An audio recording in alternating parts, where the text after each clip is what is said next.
Lors d'une session de questions orales avec débat devant le Parlement, le gouvernement a été interpellé par des députés sur la situation des Congolais vivant en Ukraine. Le Premier ministre Anatole Kouliné-Makosso a assuré que les responsables du ministère des Affaires étrangères et ceux de l'enseignement supérieur travaillaient en permanence dans cette cellule de crise placée sous sa tutelle. Le chef du gouvernement a invité les Congolais qui ont des proches en Ukraine à se rapprocher de cette cellule s'ils souhaitent avoir plus d'informations. Le Congo compte des centaines de ressortissants en terre ukrainienne, dont 300 étudiants. Près de 160 d'entre eux ont déjà été identifiés par les autorités selon le Premier ministre. De son côté, l'opposant Dave Mafoula, candidat à la présidentielle de 2021, a demandé aux autorités gouvernementales d'agir en urgence. Lorsque ça ne va pas, on va chercher ses compatriotes pour les ramener à la maison ou pour les sécuriser. Mais le mieux serait de les ramener à la maison le plus tôt possible parce que la situation elle est grave. Dave Mafoula exhorte la communauté internationale d'user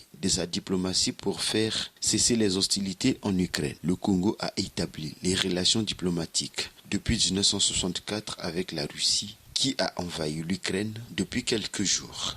Loïcha Martial, Brazzaville, RFI.